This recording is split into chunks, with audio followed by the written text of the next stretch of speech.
Arkadaşlar merhabalar. Bugün de size şu makinenin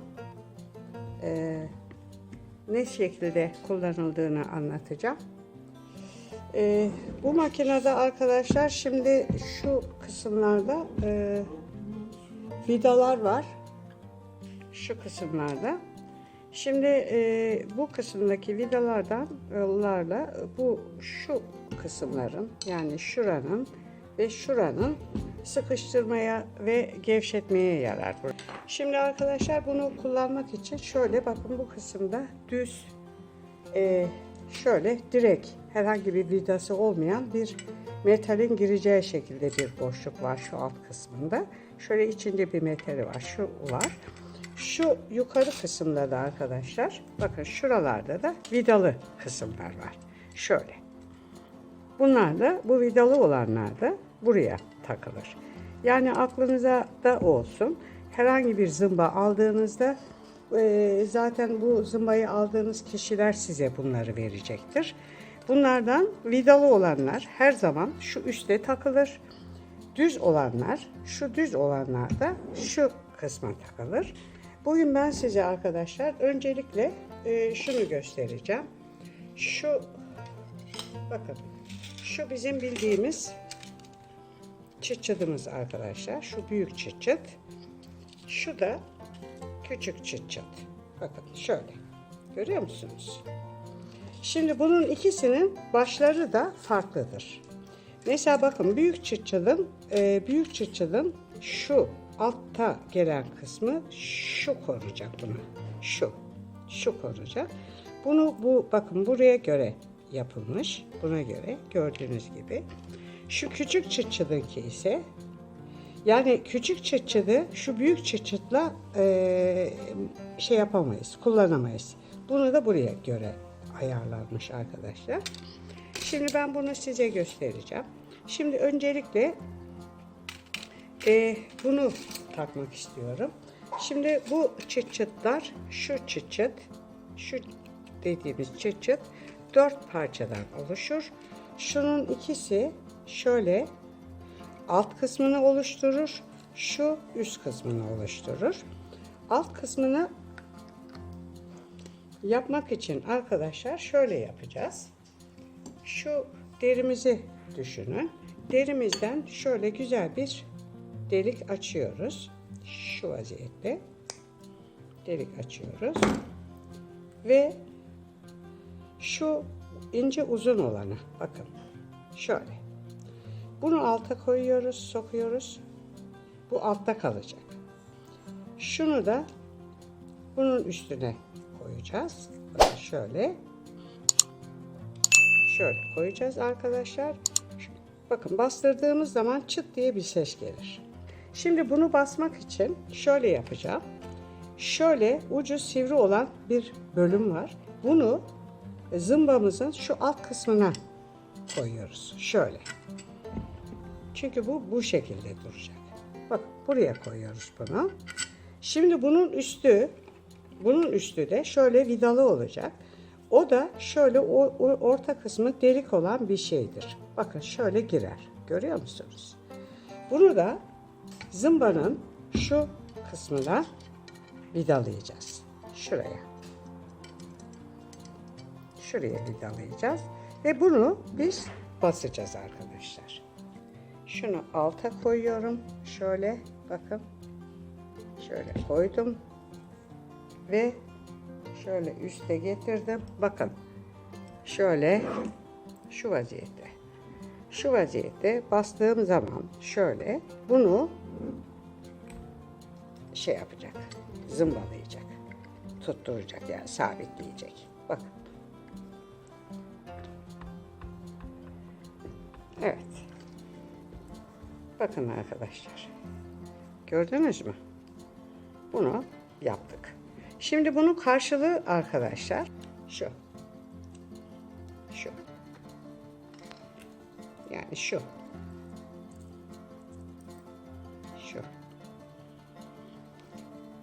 Bunun karşılığı bu. Şöyle bunu önce bir deneyeceğiz. Bakın çıt diye ses duyurdu.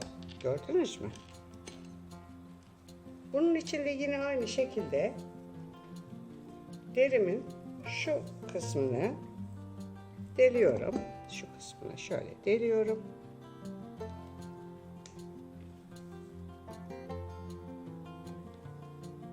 Deliyorum. Ve arkadaşlar şimdi bunu alıyoruz.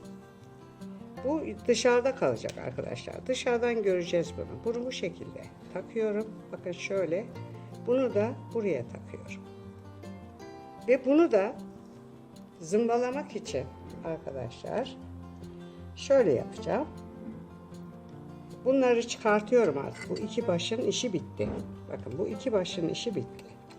Bu sefer hangisinin işi başlayacak? Arkadaşlar şu başlayacak. Yani şunun şu kısmı buraya gelecek. Yani şuraya bunu takacağız. Buraya da neyi takacağız arkadaşlar? Bunu takacağız. Bunun da ucu bakın göstereyim size. Şu şekilde şöyle gelecek şekilde ayarlanmış. Bunları zaten zımba aldığınız yerde satıcılar size bunları verecektir. Bu vidalı olan kısmı da yukarıya koyduktan sonra bunu da arkadaşlar basacağız. Takıyorum. Şimdi ayaklar aynen yerleşti. Şu şekilde koyuyorum ve bastırarak bakın tam yerine geldi. Görüyor musunuz? Basıyorum.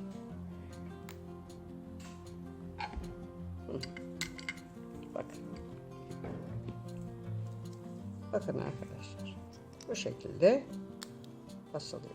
Bu tür çıt çıtların 4 tane ayağı oluyor. 4 değişik ayağı oluyor. Evet arkadaşlar. Şimdi de rivet diye tabir ettiğimiz bir zımba türleri var. Onlar da şöyle iki bölümden oluşur. Biri şöyle altı, biri de şöyle üstü. Şöyle. Rivet derler buna. Bu rivetin de ayağı farklıdır arkadaşlar. Şöyle bunu rivetin iki ayağı olur. Biri şu aynı şekilde daha önce size dediğim gibi şu kısma yerleşen düz kısmı. Bir tane de şu şekilde bakın tam şu yuvarlağın oturacağı boyda şöyle bir parça. Mesela bunu dediğim gibi arkadaşlar tek tek almazsınız. Bunları bu rivetleri veyahut da ne bileyim zımbaları aldığınız yerde mutlaka bunları da adamlar satarlar. Yahut da en azından satmasalar dahi ayaklarını nereden alacağınızı size mutlaka söylerler. Bunu bu şekilde şuraya takıyoruz. Rivetin ayağını. Önceden de dediğim gibi yukarıya vidalı kısımlar girer, aşağıya düzler girer. Şimdi bu rivet içinde şuradan bir tane delik açacağız. Çarklı zımbamla. Şöyle açıyorum. Bakın. Arkadaşlar şimdi şunu alta sokuyorum. Şöyle. Bakın. Şu rivetin şu tepe kısmını da bu üstüne takıyorum buna. Bakın şu vaziyette şöyle çıt diye ses duydunuz gördüğünüz gibi. Bakın şöyle şunu şu delikli kısmı şunun içine sokuyorum. Bakın şu sivri yere. Ve bu şekilde tutuyorum. Şöyle indirdiğim zaman bakın tam yuvanın içine girdi. Gördünüz mü? Ve ben bu kolu indirdiğim anda bu buraya yapışacak. Şöyle. Bakın. Bakın. Gördünüz mü arkadaşlar? Bu da kapalı rivetimiz. Arkadaşlar bunlara da şunlara da kuş gözü denir. Bu büyük boy, daha büyükleri de var. Şu orta boyu. Ayrıca şöyle daha da küçük olan mesela şöyle göstereyim size. Mesela şu şekilde kuş gözleri de var. Bunların hepsinin ayaklarını ve nasıl takıldığını ben size göstereceğim. Bunu da göstereceğim. Şimdi şu rivetin ayağı farklıdır arkadaşlar. Bakın şöyle koyduğumuz zaman şu şekilde kalacak. Mesela küçüğün şeyse ise şu ana gövdesi, yani şu aşağıya taktığımız, şu kısmı taktığımızın gövdesi de bakın gördüğünüz gibi kendi boyutuna göre oluyor. Şimdi önce şu büyüğü takarak işe başlayacağız. Ne yapıyorduk bu makinede? Şu kısım, yani düz olan kısmı aşağıya takıyoruz. Bunun üstü de arkadaşlar şu şekilde girecek, bakın şöyle. Bu kuş gözlerinin girişleri, yani basma aletleri iki parçadan oluşuyor. Şimdi bunu da şöyle vidalı, gördüğünüz gibi onu da şuraya yerleştiriyoruz.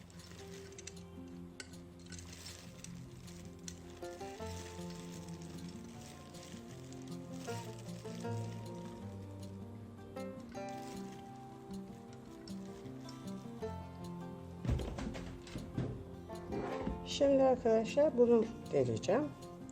Şöyle şeyden, çarklı zımmamın en geniş yerine getiriyorum ve şurayı şöyle şuradan başlayalım delmeye. Şurayı deliyorum.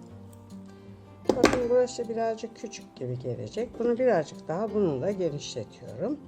Sırf şu kuş gözünün gireceği yer kadar. Bakın şu şekilde sokuyorum içine. Bakın. Bunu arkadaşlar bakın şuraya yerleştiriyorum. Şu vaziyette tersten. Şimdi bunların bir koruyucuları var. Şöyle. Şu anda son zamanlarda bunu pek yapmıyorlar. Maliyeti düşürüyorlar zannediyorum. Şöyle bir parçası var bunun. Ve arkadaşlar şöyle bastırdığım zaman bakın tam yuvaya oturuyor. Görüyor musunuz? Ve basıyorum.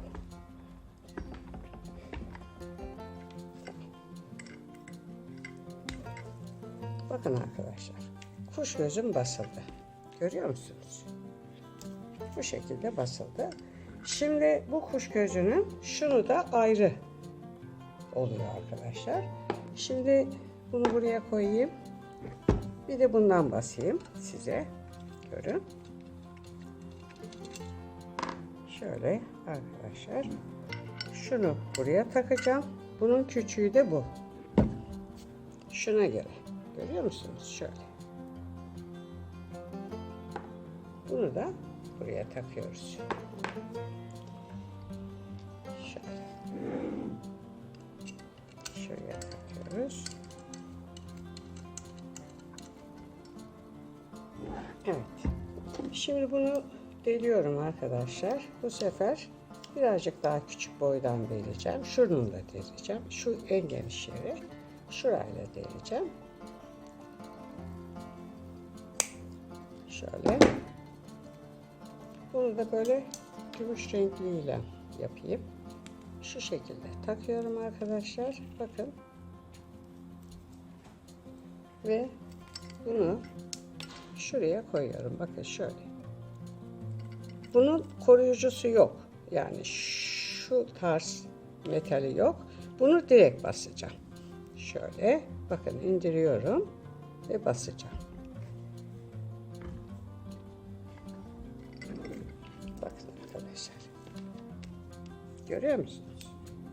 Kuş gözleri bu şekilde yapılıyor.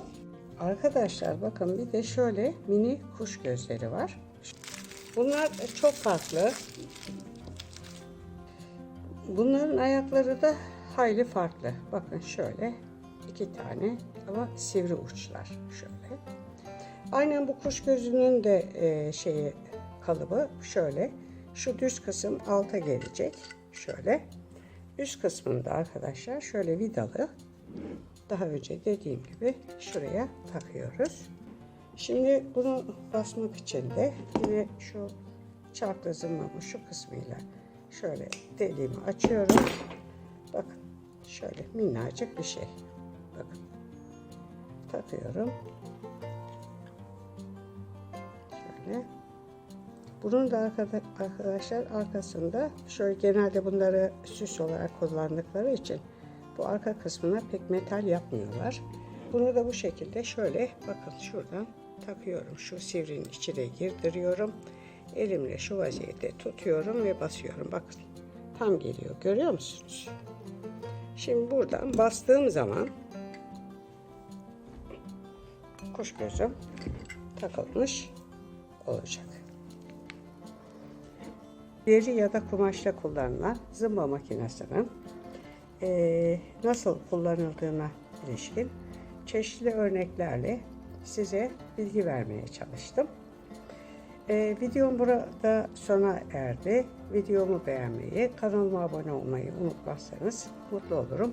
Bundan sonraki videolarda görüşmek üzere. Hoşça kalın.